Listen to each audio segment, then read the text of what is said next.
guys, welcome to my channel. So I wanted to do a reading for the murder of 6-year-old Samuel Olson.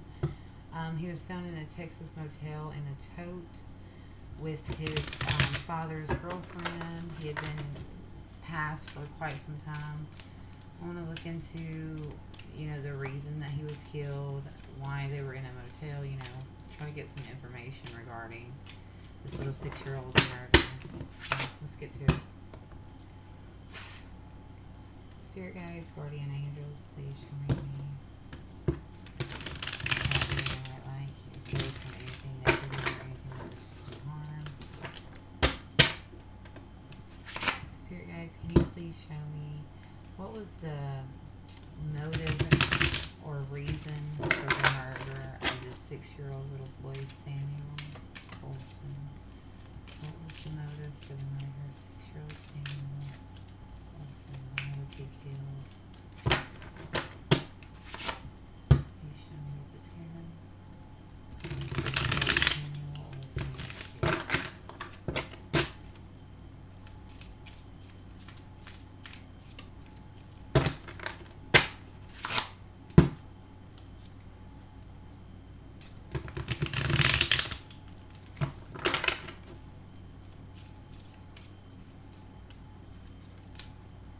So we have the Lovers in reverse, the Ten of Swords in reverse, and the Princess of, or Page of Wands in reverse.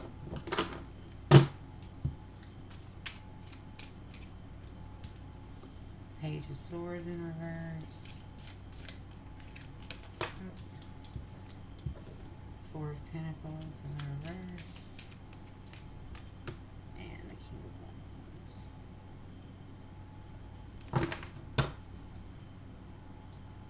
The Wheel of Fortune is on the bottom of the deck. Okay, so I'm not sure if her and the father were together at the time, but the imbalance, conflict, disconnection, and lack of accountability is the Lovers in reverse. I feel like they had broken up, or had like an argument, were on bad terms. Some kind of conflict occurred between them.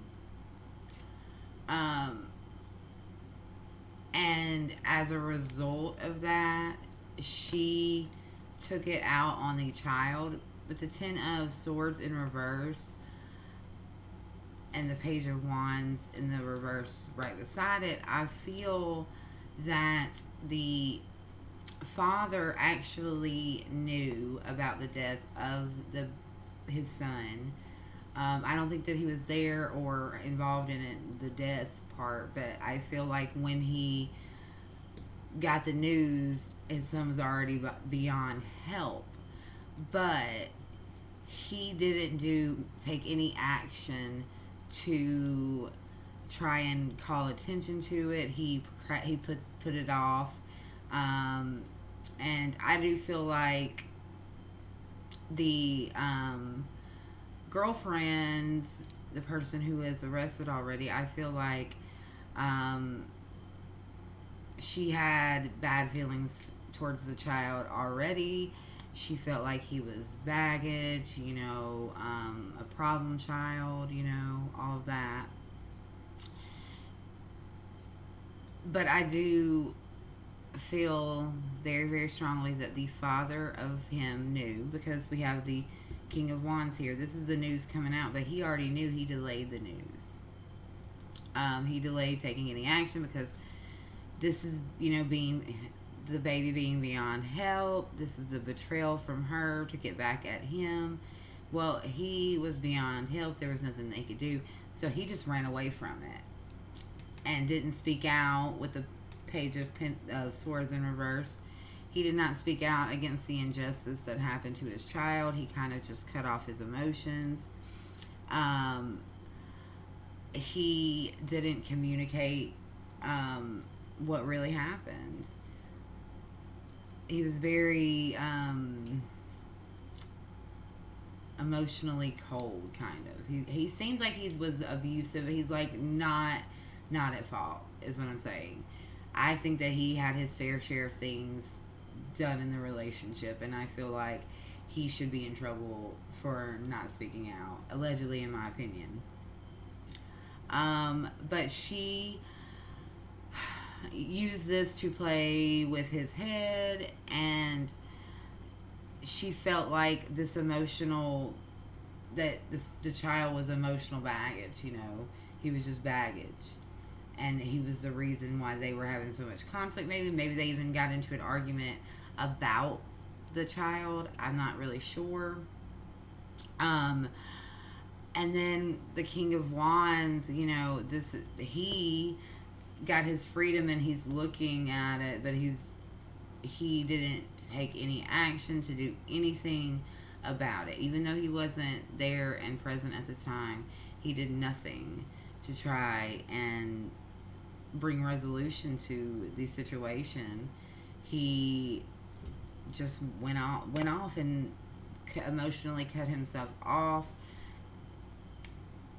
Even though it wouldn't have saved this little baby, it doesn't mean that it's okay at all. It doesn't mean that he should be exonerated from his responsibility, because for me, I feel that with just in the energy and the feelings that are coming, this is toxicness, not just from her.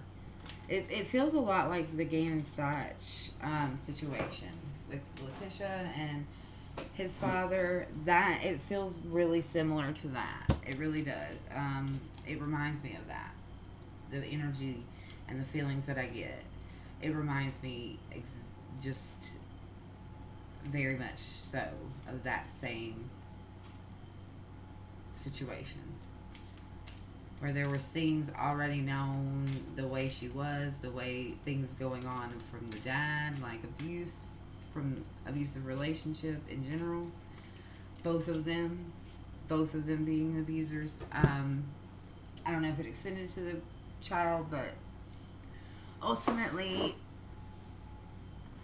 it's a very disheartening situation. I understand that emotions make people do things, but to take those things out on a child, I will never, ever, ever, ever understand. No matter how much I understand the dynamics, there's nothing that can ever help me understand actually harming a child.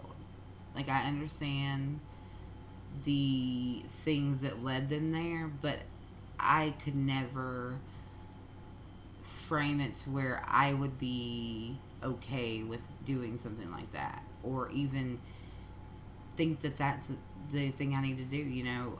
I just don't know. Children are such a blessing, and they're so joy filled and light filled, and God, the closest thing to God that we have on this earth, in my opinion. They are a blessing from God. And there's never, ever, ever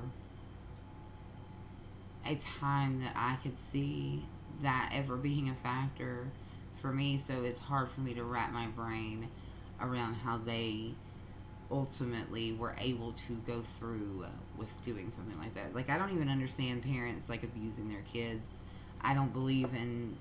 I'm not a parent yet. I'm helping with my nephew right now, but I don't really just. I don't like giving whoopings. I don't whoop.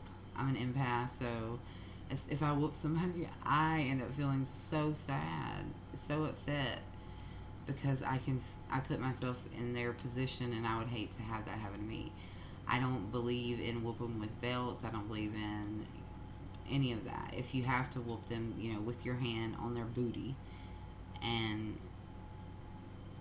because I feel like children in general, if you express to them why something is bad and why they shouldn't do it, rather than whoop them physically aggressive, be a physically aggressive, talk to them, help them understand what they did wrong so that they can correct it, because most children will. They, who needs to be whooped? Like, why is that like okay? We can't.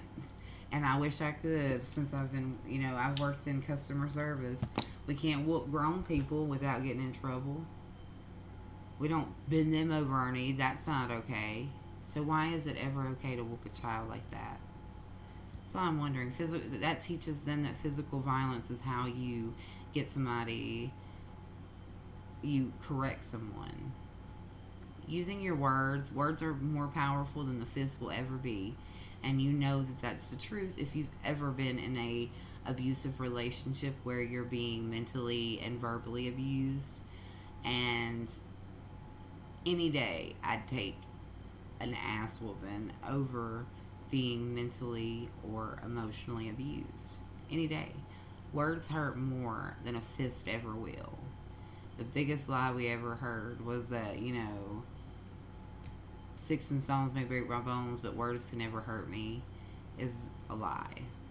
Sticks and stones may break your bones physically, but the words hurt more and have more long-term impact on you than any broken bone would ever do. They scar you. They're the scars that are left from the words that are said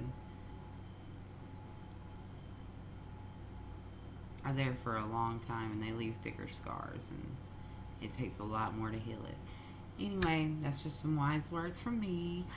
Love you guys. I'm gonna pray for this little baby that he goes into the light and he has peace now. I love you guys so much.